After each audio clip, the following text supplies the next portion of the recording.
Cliffhangers suck. Why at that point, cliffhanger?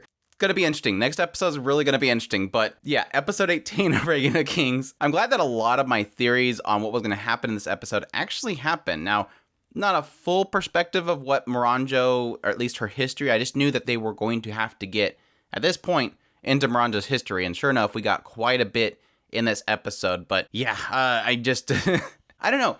I'm kind of mixed on the whole everybody's dying thing, but then Hiling comes in and fixes it.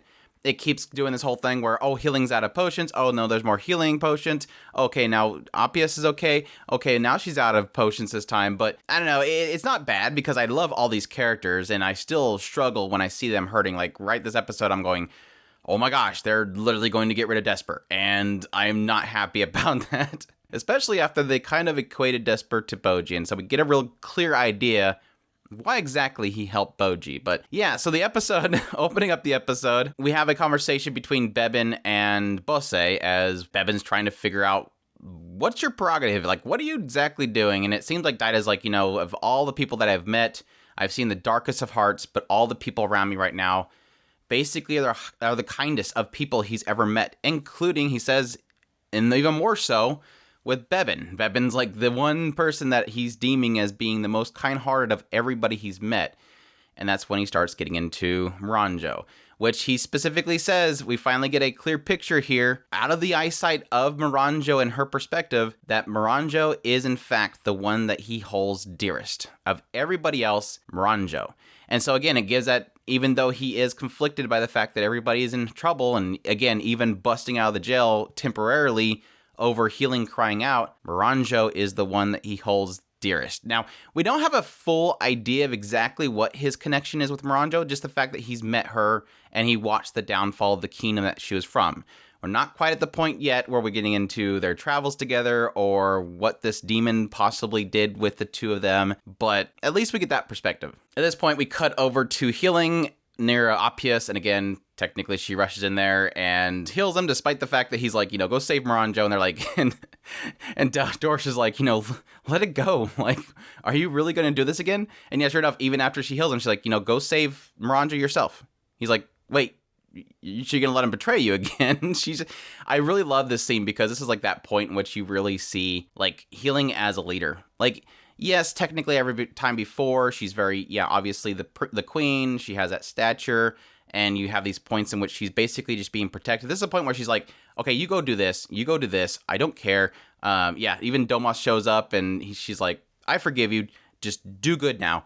Go help Boji. She's really kind of finally collected herself. It really does seem like, despite the fact that she kind of collected herself to bring in this group to fight Bosse, she technically at this point right now really feels like she's got herself into action. She's got her settings, she's got her bearings, and she's really just kind of like, okay, let's do this. It was funny because Domas was saying they ran into Boji, and he's like, yeah, the whole underworld came up and he fought them all and saved us. And she's like, really? She's like super proud of Boji, obviously acknowledging just how much he's grown. And technically equating it to her first experience running into Bosse, this idea of somebody that has that confidence finally. But yes, this is where we get deep into Miranjo as we see basically Bosse and technically Daida seeing it as well, explaining everything to Bebin. The entire story so far, not all of it again, technically just the story of her kingdom and the idea that Bosse was traveling around, getting stronger. He eventually went to Homa, which is this big kingdom of mages, came there, fought his Miranjo's father. They were in a battle to the death.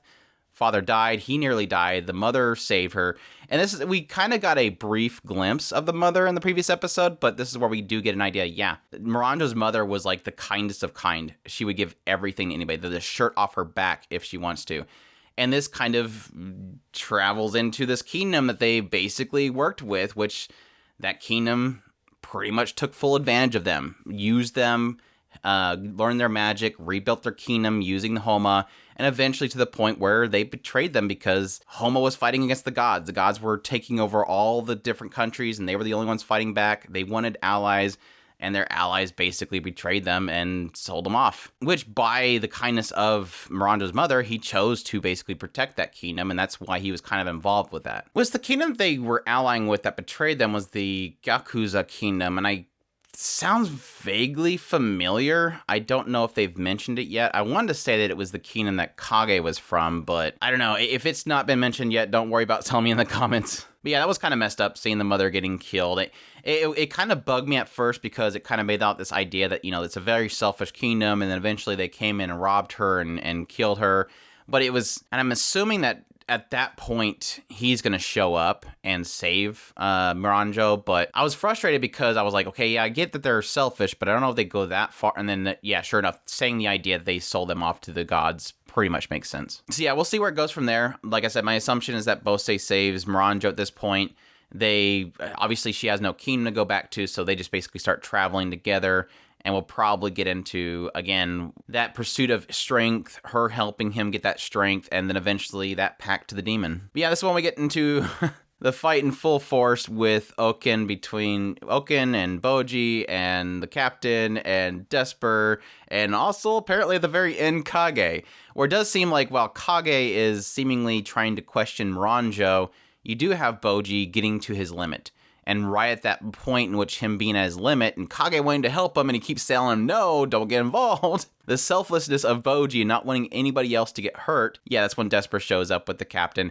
I almost thought that for a minute that they were going to claim that the captain was able to do the lightning thing too. But then, yeah, sure enough, Desher, despite my thought, I thought that Desher was not able to do it while he was in the underworld. But apparently, yeah, he's sending the lightning to there and using this spear as a rod. But yeah, they're not going very well. Like, literally the captain goes down pretty quickly. Again, Desper really recalling on his memories of being weak, but the fact that he's relying on his intuition and also drawing that parallels with Boji. We obviously see at this point that strong connection that Desper has to Boji.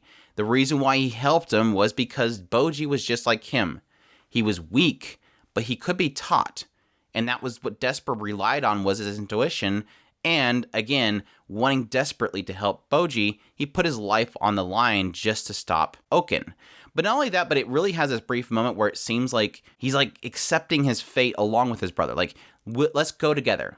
We'll use the lightning. I'm going to hold him still. Let's just go together. And he has a vision of his brother saying, no, can't go with me yet. You have others to save.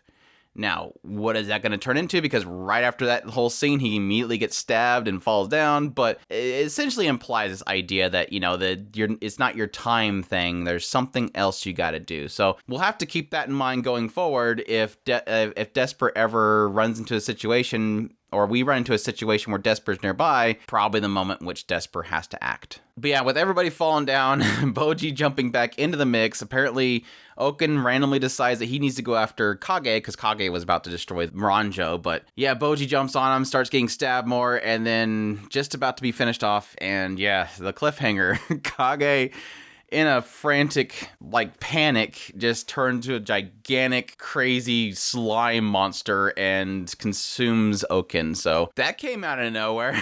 I mean, it's not out of the stretch of the realm of possibility. I mean, Kage obviously is kind of he's a shadow. And so he's able to kind of pull random object out of himself. He's like almost a pocket of a space. And so enlarging that pocket and consuming something is not a huge stretch. So maybe this idea of the way that we stop Oken is just have Kage consume him and then just later on spit him out like Kirby or something. But yeah, that was crazy. Now, the big question mark at this point is going to be, is Kage lost? Are we going to have this situation where he's just going to go absolutely nuts and we're going to have to figure out how to stop him because he's consuming things?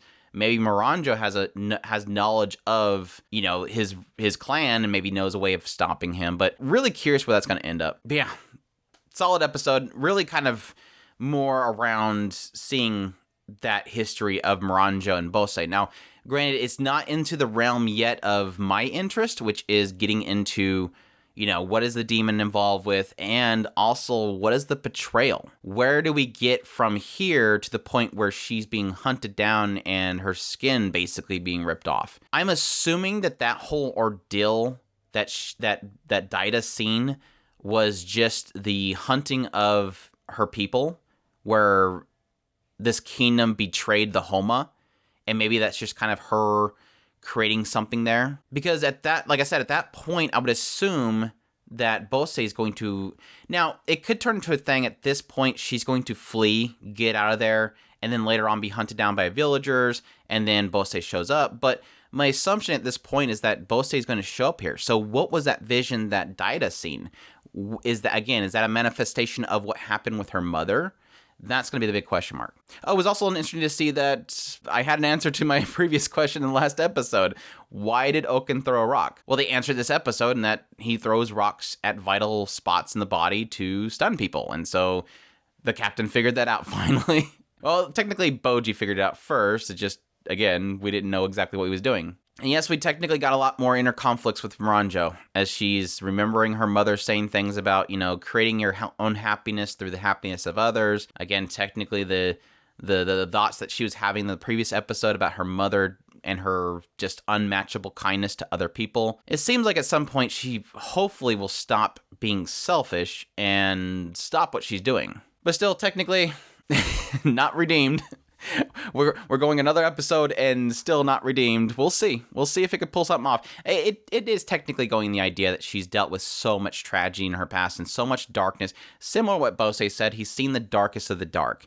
And it's that whole idea that even despite the fact that, yes, she had this moment with her mother of pure kindness, she's lived this period of time where that was the darkest of dark that her even Bosse admitted to seeing.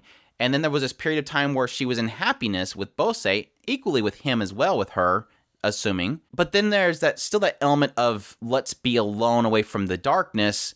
Oh, let's use these people to get stronger because obviously they're dark too.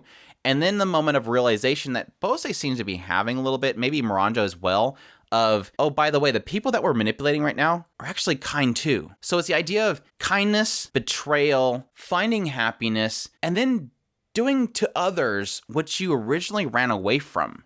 And I think there's going to be a moment for Miranjo to realize that. I think that's where they're kind of going with her. It is also interesting to note that when Bosse was first describing Miranjo, he said that he sees in her a child, a mother, and a teacher. So I'm wondering if he's saying mother in regards to, he's obviously seeing Miranjo's mother who basically saved his life. He sees that mother in her, or if they had a kid? I don't know. I'm curious. Did they have some sort of... Obviously, they have a relationship. She means a lot to him. But is it that? Or is it just the fact that he's always seen her as somebody that he wants to protect because of what her mother did? But we'll see. That's right now my current big question mark. But yeah, that's my thoughts on episode 18 of Ranking Kings. We'll see. We have a whole week to wait to find out what happens with the Kage. But I hope you guys enjoyed this episode. If you did, leave a like down below, comment. Let me know what you thought of the episode. Subscribe if you haven't already. Share this video if you can. Support us on Patreon. I'll throw Tim's link in the description below. We also have a Discord down there which you guys can join. If you love anime, definitely come in there and talk to us. And y'all take care.